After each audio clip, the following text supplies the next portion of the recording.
Hoje se comemora o Dia Internacional da Juventude.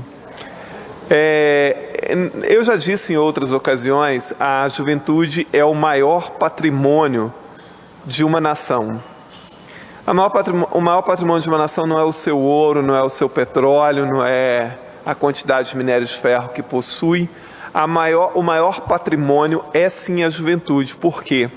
Porque é a juventude que tem a responsabilidade de dar continuidade a uma nação, a um país, aquilo que existe em cada uma das nações.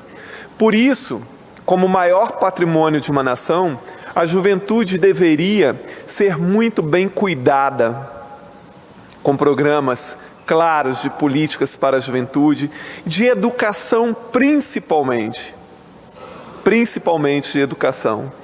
No Brasil, nos últimos anos, nós temos perdido várias gerações pela falta de cuidado com a juventude, principalmente com a falta de uma educação de qualidade e inclusiva para todos.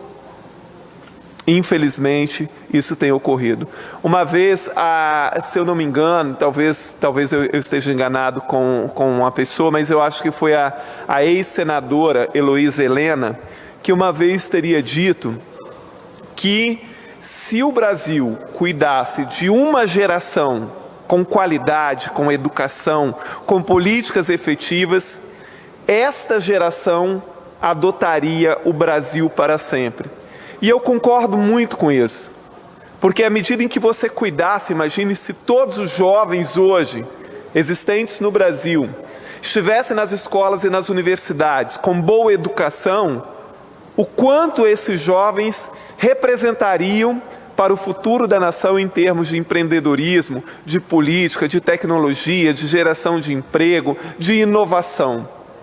Infelizmente, nós continuamos perdendo gerações e gerações no Brasil, porque não se faz cumprir aquilo que se cria no próprio país em termos de arcabouço legal, de legislação. Olha, nós temos há muito tempo o Estatuto da Criança e do Adolescente, muito mal interpretado. Outro dia, numa Câmara de Vereadores onde eu estive, a pessoa falava mal da ex-deputada Rita Camata, porque ela foi a relatora do projeto que deu origem ao Estatuto da Criança e do Adolescente, que antes era chamado de ECA, mas hoje é ECRIAD, Estatuto da Criança e do Adolescente, e a pessoa falava mal e tal, porque assim, o link que ela fazia é que o Estatuto da Criança e do Adolescente é que gerou tanta criminalidade junto aos jovens. Ora, eu concordo que as pessoas possam criticar qualquer coisa, mas eu duvido que a pessoa tenha lido um artigo sequer do Estatuto da Criança e do Adolescente. Podemos criticar qualquer coisa. Agora, o Estatuto da Criança e do Adolescente foi um grande avanço para o Brasil.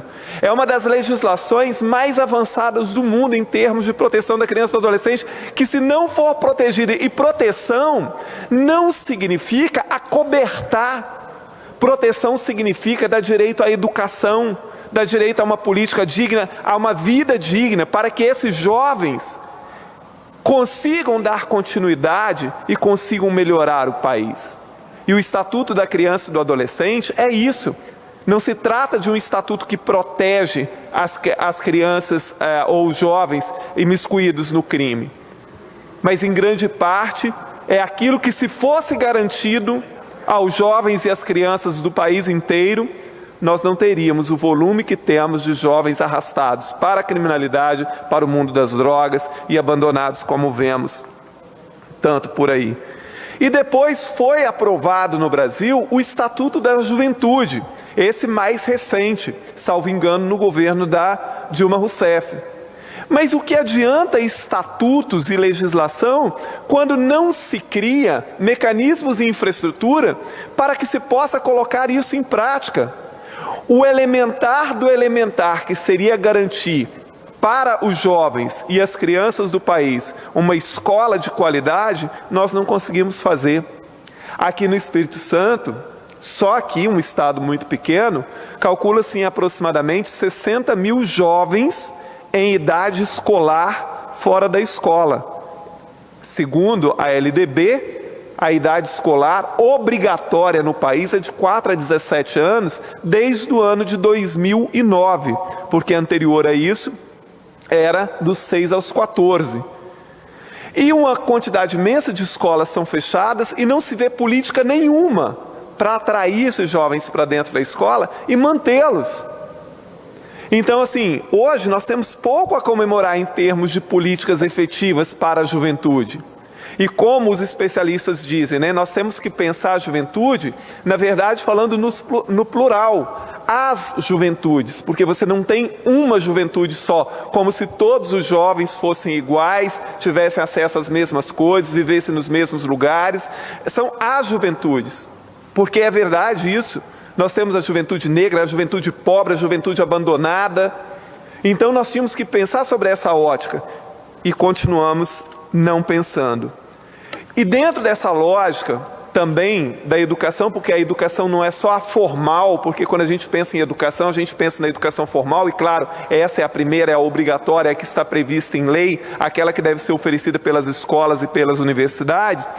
Mas há um processo educacional que ele ocorre fora da escola, que é o processo educacional que a mídia faz, que a sociedade faz, que os pais fazem, que os governos fazem, que nós, formadores de opinião, fazemos.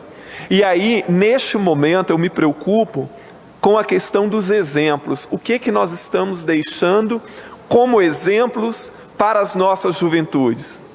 De tal forma que estejamos contribuindo para a sua formação e para que estas pessoas realmente estejam preparadas para todos os problemas complexos e variados existentes no Brasil.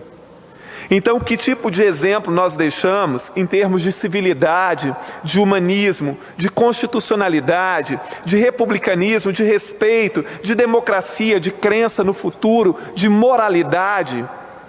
Quais são esses exemplos? Porque isso cabe a cada um de nós.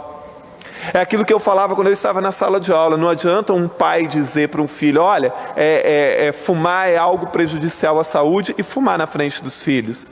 Não adianta dizer que o filho tem que cumprir as regras e sair estacionando em local errado, furando sinal e etc, etc.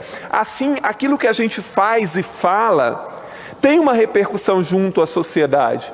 E me preocupa, às vezes, num país como o nosso, e nesse momento tão radicalizado, entre uma pseudo-esquerda e uma pseudo-direita no Brasil, o que nós estamos deixando como exemplo? Semana passada me arrepiou quando eu vi o presidente da República dizendo que leis foram feitas para proteger as maiorias. Isso é gravíssimo. Seria grave se viesse de qualquer pessoa, vindo do presidente da República, num país onde o presidencialismo é muito forte. Isso é muito perigoso, porque leis são feitas para todo mundo. Leis são feitas para a maioria, para minorias, e principalmente leis de proteção, elas são feitas justamente pelas minorias abandonadas. Como os indígenas, por exemplo, como os negros, como a população LGBT, como as crianças. Isso é fundamental. Então, assim, é esta questão que eu estou dizendo. O republicanismo, uma democracia de fato, ela cabe tudo. Uma democracia, todos os tipos de pensamento, todos os tipos de defesa, de ideais, etc. Perdão. E nós precisamos aprender a conviver com isso, gostando ou não. Existe uma infinidade de coisas que eu não gosto, mas eu não tenho que externar isso. Porque eu preciso respeitar o outro, assim como eu quero respeito àquilo que eu penso e como eu ajo. E é assim que uma democracia madura deve agir.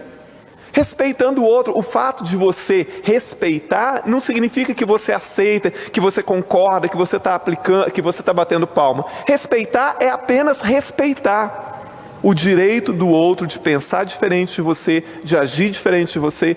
E esses exemplos são fundamentais. A Finlândia é um dos países onde a educação é mais evoluída no mundo. Uma das formas de avaliar os alunos nas escolas da Finlândia, nas universidades, é como os alunos se comportam em termos de respeito ao outro, às minorias, aos colegas, àqueles que são diferentes.